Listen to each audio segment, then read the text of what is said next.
네, 오늘 함께해 주실 두 분 소개해드리죠. 장성철 공론센터 소장, 김성환 시사평론가 모셨습니다. 안녕하십니까? 네, 네, 어서 오십시오.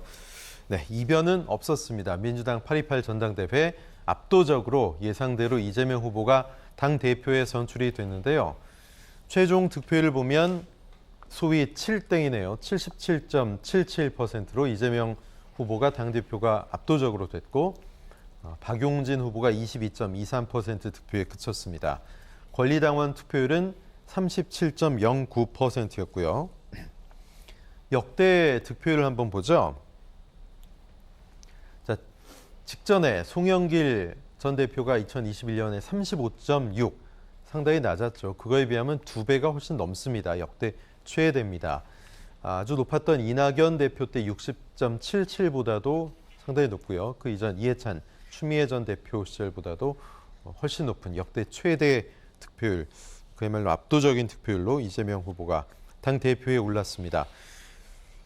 자, 당대표와 함께 최고위원에서도 친명계가 대거 당선이 됐죠. 5명의 최고위원 가운데 최고위원이 4명의 친명계가 당선이 됐습니다. 자, 이렇게 역대급으로 이재명 후보가 대표가 되면서 대선 패기 후에 5개월 만에 화려하게 당권을 장악하면서 복귀했습니다. 169석의 거대 야당의 수장이 됐습니다.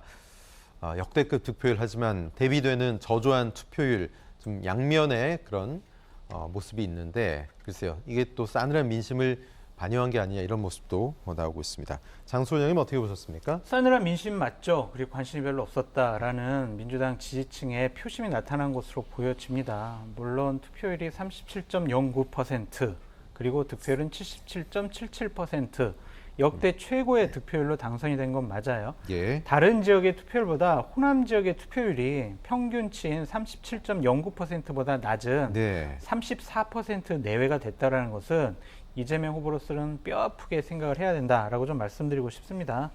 호남 지지율이 낮다, 호남 투표율이 낮다, 호남에서 이재명 후보를 당대표감, 대선 후보감으로 생각하지 않고 있다라는 상대 진영으로부터의 공격으로부터 자유로울 수가 없다라는 네. 생각이 들어서 저는 누차례 말씀드렸는데 이재명 후보가 딴 것보다 호남의 투표율을 정말 40% 넘기는 그러한 여러 가지 노력을 했었어야 되는데 좀 부족한 부분이 앞으로 호남에 대한 본인의 애정 있는 모습, 호남에 더 다가가려는 모습, 호남에 더 인정받으려는 모습을 네. 확실하게 더 취해야 된다라고 좀 말씀드리고 싶습니다.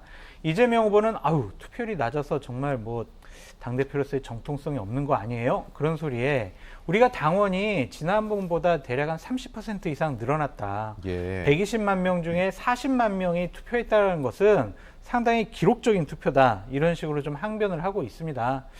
저는 뭐 여러 가지 면에 있어서 일단 뭐 37.09% 투표율이 정말 낮기 때문에 이재명 후보 좀 뭐 당대표직 수행하기에는 부족한 부분이 있는 거 아니야?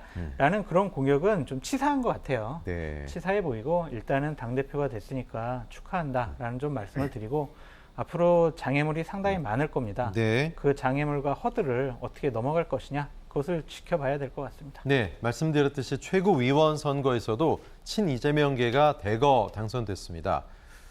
자, 정청래 후보 25.2 1위, 고민정 친문계로 유일하게 최고위원이 됐고요. 19.33, 3위가 박찬대, 4위가 서영교, 5위가 장경태 최고위원 당선자가 됐습니다. 3, 4, 5위 모두 친명계고요. 6위, 7위 송갑석, 고영인 후보는 아쉽게 최고위원에 오르지 못했습니다. 자, 김성환 평론가님, 그 당대표 선거 그리고 최고위원 선출 어떻게 보셨습니까? 고민정 최고위원이 유일한 친문계인데 좀 견제 역할을 할 수 있을까요? 이른바 레드팀 역할을 제대로 할 것이냐 뭐 이런 관심도 있긴 예. 하던데요. 그러니까 견제하는 건 굉장히 중요하죠. 네. 왜냐하면 한 일방 독주라는 건 항상 좋은 결과를 만들어내긴 쉽지는 않으니까요. 그런 면에 있어서는 고민정 최고위원이 나름의 역할을 좀 했으면 좋겠다 이런 바람을 갖고 계신 분들은 예. 많은데요. 다만 왜 그럼 이른바 친문 주류계가 최고위원에 이렇게 당선되지 못했느냐. 그러니까 단순히 이재명 대표와 한 팀이라는 이유 때문에 친명계가 전부 다 최고위원에 들어가는 이런 현상만 나타난 것이냐 이렇게 보기엔 전 좀 어렵다고 생각해요. 네. 그러니까 이른바 민주당 내 당원들 그리고 또 민주당을 지지하는 지지층에서 볼 때는 이제 좀 세력 교체가 되어야 할 필요가 있다. 그리고 좀 정치 혁신이나 이런 면에 있어서 민주당이 좀 앞서갔으면 좋겠다. 이런 바람들을 많이 갖고 있거든요. 근데 당내 갈등이나 이런 게 또 촉발될 가능성이 있고요. 당내에서 예. 뭐 친명계다, 뭐 비명계다 이렇게 하는 것. 그러니까 그렇게 하면서 결국은 과거 퇴행적인 방식으로 논쟁이 이루어지는 것을 굉장히 우려하고 꺼려했을 거라고 생각해요. 그렇기 때문에 이른바 친문 주류계의 어떤 최고위원 진입이 좀 제한적일 수밖에 없었지 않았을까 이런 생각이 들고요. 또 고민정 최고위원이 뭐 이른바 막무가내로 어떤 투사형으로 싸우는 그런 스타일은 사실 아니거든요. 네. 제가 볼 때는.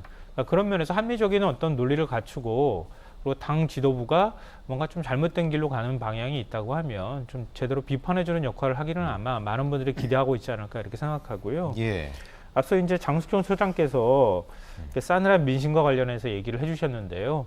우리 보통 이제 정치도 마찬가지고 뭐 언론에서도 보도할 때 좀 극단화돼 있거나 좀 자극적인 형용사라든가 부사 많이 쓰게 되잖아요. 네. 제가 아마 이렇게 수치를 가지고 말씀드리면은 싸늘한 민심은 아닌 것 같은데라는 생각을 하실 거예요. 왜냐하면 민주당이 과거에 이제 당대표 선거하면요 보통 투표율이 40% 정도 나왔어요. 이번에 37% 정도 나왔으니까 3%포인트 정도 낮았던 거였거든요. 근데 그걸 싸늘한 민심이라고 과연 표현할 수 있겠는가 이런 생각이 네. 들고요. 국민의힘의 경우에는 2년 전에 이준석 대표가 전당대회 할 때 그때 최고 투표율이었어요. 당원 모바일 투표했을 때요. 그때 투표율이 36%였어요.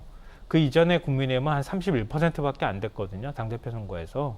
그거에 비하면 전당대회라는 게 투표율이 한 7, 80%까지 이렇게 올라가는 성격을 갖고 있지는 않다. 이런 부분 말씀드리고요. 다만 이제 호남의 투표율이 좀 낮다 이런 지적은 이재명 뭐 대표도 이번에 당대표 선거할 때 호남에 공을 들이는 모습들을 보여왔잖아요. 그러니까 민주당이 그동안에 호남에서 이제 기득권화되어 있다고 하는 지적이라든가 지난 지방선거 때 보여줬던 것처럼 공천을 잘못하는 모습이라든가 그리고 대선 기간을 거치면서 이른바 친이낙연계를 통해서 호남 여론이 좀 쪼개진 측면도 있다던가 이제 이런 부분들이 일부 작동하고 있는 것 맞는 것 같아요. 그거는 그런 면에 있어서는 이재명 대표가 해야 될 역할 그리고 또 호남을 품어 안으면서 전국 정당화를 또 이번에 얘기를 했기 때문에 영남까지 포괄하는 그런 정당으로서의 발돋움이 필요한 시점이라는 걸 상대적으로 보여주는 수치는 맞다 이렇게 생각합니다. 예. 자, 민주당의 이재명 신임 대표 수락연설에서 혁신을 해서 반드시 이기는 민주당을 만들겠다고 강조했는데요. 연설 내용 직접 들어보시죠. 국민께서 흔쾌히 선택할 정당으로 혁신하고 또 혁신해서 이기는 민주당 반드시 만들겠습니다. 여러분, 역량이 있고 당원과 국민의 지지를 받는 누구나 민주당의 공천 시스템에 따라서 확실하게 기회를 가질 것입니다. 여러분. 네, 이재명 대표는 아울러 민생을 위해 여당에 적극적으로 협력을 하겠다며 윤석열 대통령에게 영수회담을 제안했습니다. 자, 그러면서도 퇴행과 독주에는 맞서 싸우겠다고 강한 야당을 주장하기도 했는데요. 자, 이 대표가 계속 영수회담을 제안한 이유 그리고 앞으로 대여 관계도 좀 궁금합니다. 김평무관님. 야당 입장에서는 사실 여당하고 싸우는 게 존재감을 부각시키는 방법이기도 하잖아요. 근데 거기에 플러스해서 수권 정당으로서의 모습을 보여주는 것. 근데 그동안의 야당의 모습을 보면 그게 참 쉬운 일은 아니에요. 그러니까 무조건 반대를 하거든요. 보통의 경우에는. 근데 아마 많은 국민들이 뭐 윤석열 대통령 지지율 낮은 것에서도 볼 수 있듯이 지금 이 국정 운영 방향은 맞지 않다. 이렇게 가면 안 된다고 하는 여론들이 상당히 높고 또 우려가 많은 것도 사실이잖아요. 근데 제일 야당으로서 민주당이 그런 부분에 있어서 견제 역할을 하는 것 필요하죠. 예. 그리고 잘못된 길로 들어가지 않도록 하는 것 이게 일단 제일 중요한 문제 아니겠습니까? 또 시급한 문제일이라고 저는 생각하거든요. 근데 그런 면에 있어서는 뭐 싸우는 야당의 모습도 있지만 좀 여당을 적극적으로 국회 내에서 견인하는 역할 이런 것에 있어서의 어떤 민주당의 역할도 저는 있을 거라고 보고요. 그래서 오늘 당장 민생경제하고 민주주의 위기대책기구를 만들겠다 이렇게 얘기했던 측면이 있고요. 그리고 제1야당으로서 윤석열 대통령과 어찌 보면 영수회담을 제안하는 건 뭐 자연스러운 일이기도 하고요. 네. 또 윤 대통령이 지금 민주당을 인정하고 있다고 하는 신호를 제대로 저는 못 읽었거든요. 많은 분들이 아마 그렇게 생각하실 거예요. 지금까지 연설에서 통합이라는 말을 단 한 번도 한 적이 없어요. 그러니까 통합이라고 하는 이미지를 굳이 왜 이렇게 피해갈까 하는 생각이 들거든요. 그러니까 뭐 행정부의 수장으로서 대통령이 해야 될 역할도 있지만 국회 협조도 당연히 필요한데 지금 국민의힘은 저렇게 4분 오열되어 있고 그럼 민주당에 결국은 손을 내밀 수밖에 없는 상황이라는 거죠. 그런 면에 있어서 제1야당 대표가 영수회담을 제안하는 건 지금 이 시점에서 너무 당연한 얘기다. 이렇게 생각하고요. 다만 이제 민주당이 앞으로 해나갈 과제인데요. 네. 그동안에 사실은 국회 다수당으로서 170석 가까운 지금 169석인데요. 이렇게 많은 의석을 갖고 있는데 민주당이 과연 국회에서 무슨 역할을 했느냐라고 하는 따끔한 질책이 예. 결국은 대선 패배로 연결됐다고 보거든요. 민주당은 이제 좀 유능한 정당의 모습을 보여줘야 해요. 그러니까 이재명 대표도 얘기했던 것처럼 그런 면을 보여주기 위해서 국민을 어떻게 설득해 나가고 사회적 공론을 모아나가는 작업을 여당이 못하면 야당이라도 해나가는 모습들을 보여줘야 할 필요가 있다. 이건 굉장히 큰 숙제 중에 하나다 이렇게 생각합니다. 네, 이재명 대표가 영수회담을 제안한 가운데 윤석열 대통령은 오늘 아침 출근길에서 민주당의 새 대표와 또 만남을 포함해서 야당과 협치에 대한 생각을 묻는 기자의 질문에 이렇게 답했습니다. 자, 통합이라는 단어는 직접적으로 사용하진 않았지만 야당을 포함해 국회와 함께 일을 해나가야 한다. 여야라는 것이 경쟁도 하지만 국민과 민생을 위해서는 하나가 돼야 한다고 생각한다. 이런 이야기를 했습니다. 뭐 원론적인 답변이긴 하지만 야당과의 협치를 강조하는 그런 내용이었는데 영수회담 제안을 뭐 열어놓은 거라고 보십니까, 장 소장님? 아주 원론적인 대답입니다. 네. 전형적인 원론적인 대답으로서 이것을 갖고 우리가 영수회담의 문을 열어놨다라고 평가하기는 예. 좀 너무 나간 해석이 아니냐라는 좀 생각이 들고요. 기본적으로 윤석열 대통령은 이재명 당대표에 대해서 지난 후보 시절에 확정적인 범죄자다라는 표현을 썼어요. 네. 범죄자랑 같이 앉아가지고 국정을 논한다라는 것은 본인이 별로 그렇게 탐탁하게 생각하지 않을 것 같다라는 좀 생각이 들고 두 분이 마주 앉게 되면은 이재명 당대표를 대선 후보급, 대통령급으로 인정을 해주는 게 된다. 네. 그런 모양새를 국민 앞에 보이는 것을 그렇게 썩 달가워하지 않을 것 같아요.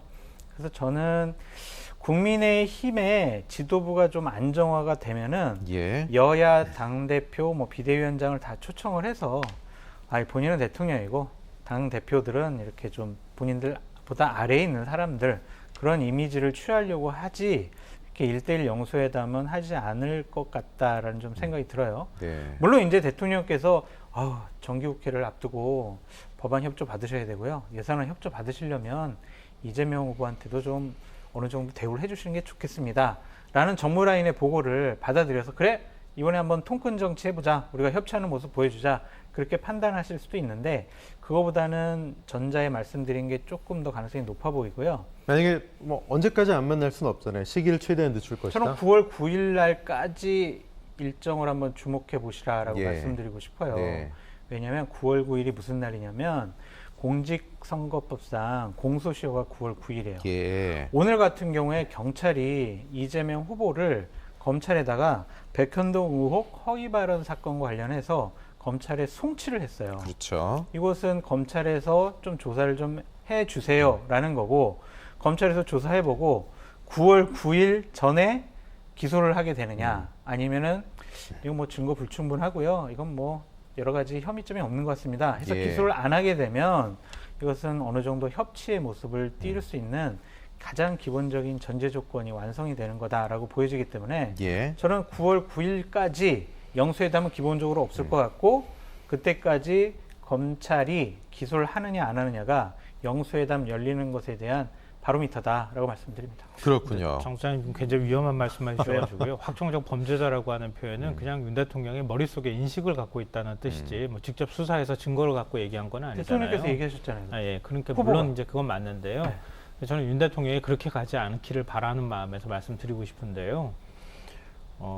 뭐 선거 기간 중에 굉장히 거친 표현이나 좀 선동적인 표현들이 많이 있잖아요. 그런 표현을 지금의 대통령이 인식하고 그냥 직결하기에는 좀 부담스러운 측면이 상당히 있을 것이다 이렇게 생각하고요. 예. 뭐 백현동 의혹 같은 경우에도 협박이라고 하는 발언 들어갔다고 지금 저렇게 경찰이 기소 의견으로 사건을 송치했는데요. 개인적 의견에 관한 영역이잖아요. 사실에 관한 영역이라기보다는 그러니까 국토부에서 협조 요청 보냈다고 얘기하고 감사원 감사 결과 보면 식품연구원에서 줄기차게 지속적으로 성남시에 그 규제를 해제해달라고 요청하는 과정이 있었단 말이에요. 그걸 나는 내가 생각할 때 국토부하고 식품연구원에서 기관 이전 때문에 이렇게까지 공문을 보내고 협조 요청하는 걸 마치 안 들어주면 안 될 것처럼 받아들였다고 얘기하면 뭐라고 얘기할 건지. 근데 어쨌든 기소 의견으로 송치하고 검찰은 아마 기소할 가능성이 저는 있다고 보거든요. 뭐 윤 대통령이 전부 장악하고 있으니까 그렇게 해서 기소하려고 하겠죠. 근데 그런 대통령이 인식하고 지금 제1야당의 대표가 어찌됐든 이재명이라고 예. 하는 정치인이 된 거잖아요. 존재를 인정하지 않을 수가 없단 말이에요. 근데 그걸 사법적 잣대로 해서 정치적 상대를 예. 인정한다고 하는 건 그것 자체가 협량의 정치를 보여주는 것이나 다름이 없다 이렇게 생각하고요. 좀 부디 그렇게 하지 않았으면 좋겠고 네. 앞으로 그런 방식으로 정치를 하면 윤석열 대통령은 계속 늪으로 빠질 수밖에 없을 것이다 라고 개인적으로 생각합니다. 예, 알겠습니다. 백현동 문제와 관련해서는 이재명 후보가 당시 성남시장으로서 제대로 된 그러한 판단을 했느냐라는 부분은 좀 살펴봐야 돼요. 왜냐면 국토교통부 같은 경우에는 용도 변경을 해줘라라는 것은요 전제 조건이 있었어요. 성남도시개발공사가 참여하는 공적 개발을 해라라는 거였는데 공적 개발 안 했잖아요. 민간 사업자에게 다 그냥 권한을 다 줘버렸잖아요. 그래서 네. 민간 사업자가 상당 부분 이익 가져갔고 그런 것들에 대해서 당시에 국민의힘 야당이 문제 제기를 했던 거였고 그런 부분에 있어서 이재명 후보가 제대로 된 판단과 발언을 하지 못한 거 아니냐. 그래서 허위 발언까지 나온 것이 아니냐. 그래서 경찰은 검찰에 기소 예. 의견으로 한 것이 아니냐. 그렇게 좀 생각해 봅니다. 예, 한 백현동 20초만 의혹 제가 말씀드릴게요. 백현동 의혹 감사원에서 감사했고요. 공공기관들 공이 동시에 감사했을 때 그때 식품연구원이 당시에 감사해서 적발이 됐어요. 바로 백현동 의혹 관련돼 있는 부분이거든요.